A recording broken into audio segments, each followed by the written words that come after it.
ওকে, যাচ্ছি পরের রুলটাতে। কোথায় হি কোথায় সি, এটা তো আমরা দেখলাম। এটা দেখার পরে এখন যেটা দেখতেছি যে মানুষ বাদে অন্য কোনো প্রাণীদের ক্ষেত্রে কি হবে।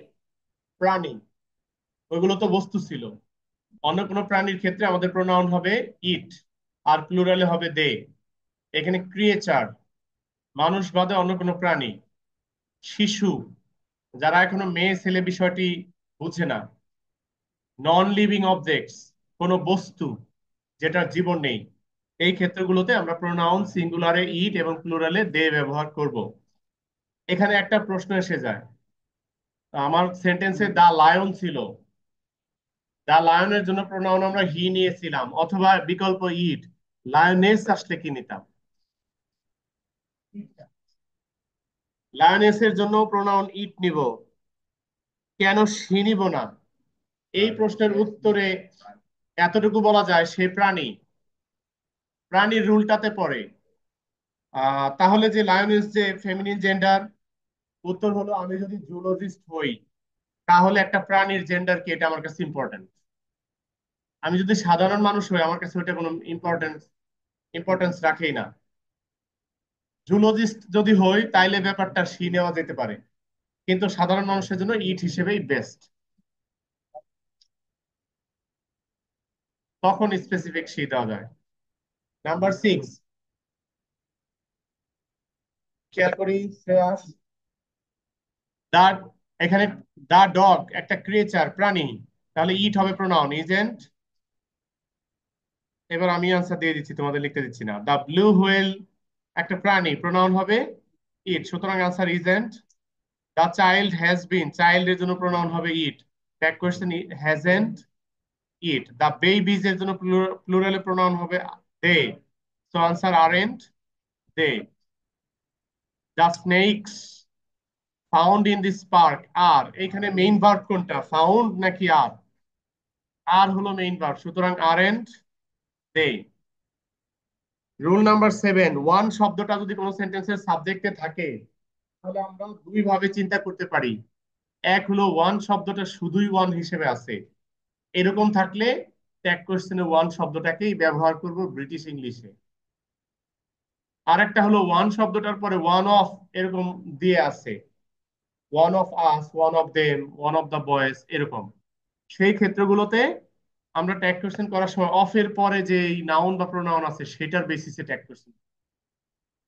যেমন এইখানে আমার প্রথম এক্সাম্পল যেটা রয়েছে, one should obey one's parents, এখানে শুধুই ওয়ান শব্দটা আছে, সো ট্যাগ কোয়েশ্চেনে প্রোনাউন যাচ্ছে ওয়ান শব্দটা। যদি এটা হয়তো one of the boys should do the homework, one of the boys, তখন অফের পরের বয়েজ এর জন্য প্রোনাউন হতো they. Should do, tag question হতো শুডন্ট দে। আর আরেকটু টুইস্ট আনি, one of the boys is sick today, এই সেন্টেন্সটাতে ওয়ান অফ এর পরে নাউনটি প্লুরাল কিন্তু ভার্বটি singular, one of the boys is sick. নাউনটি প্লুরাল কিন্তু ভার্বটি সিঙ্গুলার। ট্যাগ কোয়েশ্চেনে আমার রুল হলো অফ এর পরে noun, one of the boys plural pronoun they, কিন্তু ভার্ব আছে ইজ, তখন ওই প্রোনাউনের সাথে ম্যাচ করানোর জন্য ভার্বটাকে কনভার্ট করে আর হিসেবে নিতে হবে। আর এন্ড দে, অর্থাৎ আমার ট্যাগ কোশ্চেনের প্রথম কাজ হলো প্রোনাউনটা ডিফাইন করা, কোন প্রোনাউনটা আমাকে ব্যবহার করতে হবে, ওই প্রোনাউনের সাথে বাকি সব মিলাইতে হবে। তো এবার এখানে আছে পাঁচটি, পাঁচটা করতে 1 মিনিট লাগবে।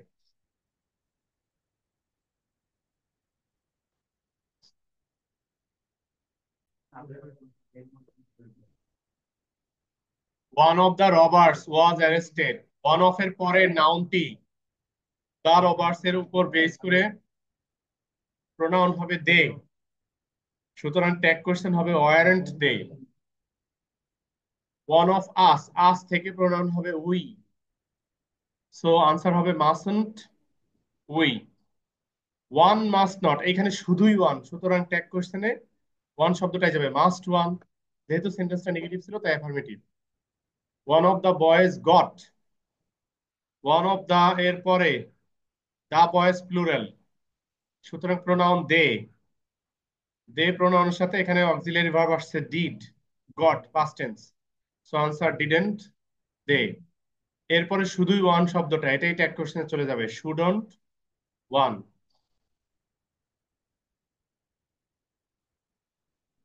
আই গেস যে নাম্বার 8 আমাদের লাস্ট হবে আজকে। একটা ইভেন নাম্বারে থামতে চাচ্ছি। আর 1-2 মিনিট তো, 1-2 মিনিট তো। কোন সেন্টেন্সে সাবজেক্ট হিসেবে যদি দিস দ্যাট দিস দোজ এই শব্দগুলো থাকে, আমরা জানি দিস শব্দটা নিজে একটা প্রোনাউন, তারপরেও ট্যাগ কোশ্চেনে এটার জন্য ইট ব্যবহার করা হয়, দিস দ্যাট এর জন্য, এবং এটার প্লুরাল ভার্সন দিস দোজ এর জন্য দে ব্যবহার করা হবে। তো for example that is, that এর জন্য it, so tag question isn't it. These are, these এর জন্য they, so tag question aren't they. এখন এই পাঁচটি, লাস্ট মিনিট।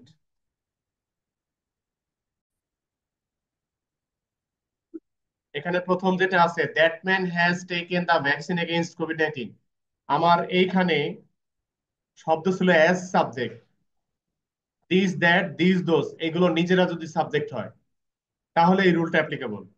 এইখানে কিন্তু দ্যাট শব্দটা নিজের সাবজেক্ট না, সাবজেক্ট হলো ম্যান শব্দটা, আর দ্যাট শব্দটা আমি বলেছিলাম যে এরা কিন্তু নিজেরাই প্রোনাউন, আর এইখানে কিন্তু দ্যাট শব্দটা অ্যাডজেক্টিভ, প্রোনাউন না, সুতরাং রুল অ্যাপ্লিকেবল না। এখানে সাবজেক্ট যেহেতু ম্যান, তাহলে ম্যান অনুসারে ট্যাগ করছেন হ্যাজেন্ট হি, এখানেও দিস ওম্যান, ওম্যান অনুসারে ট্যাগ করছেন হ্যাজেন্ট শি। এরপরে সেন্টেন্স একটি কমপ্লেক্স সেন্টেন্স, কমপ্লেক্স সেন্টেন্সে নেভার আছে has she, yes has she. 3 number সেন্টেন্সটা একটু একটা কমপ্লেক্স সেন্টেন্স, কমপ্লেক্স সেন্টেন্সে সাবঅর্ডিনেটিং কনজাংশন, ফ্যান বয়েজ এর বাইরের কনজাংশন আছে হু, এইটার ভার্ব আছে ইউজ, এইটা বাদ দিয়ে অপর ভার্ব সাকসিড, ট্যাগ কোশ্চেন হবে ডোন্ট দে, আর সাবজেক্ট হলো দোজ, এটার জন্য দে, ডোন্ট দে। দিজ এর জন্য pronoun they, aren't they. This players have never, never negative, affirmative tag, have they, এখানে প্লেয়ার্স হলো সাবজেক্ট। আচ্ছা, ট্যাগ কোশ্চেন কি একটু ইজি মনে হচ্ছে? আরো জটিল রুল আসবে এটা বলতেছো?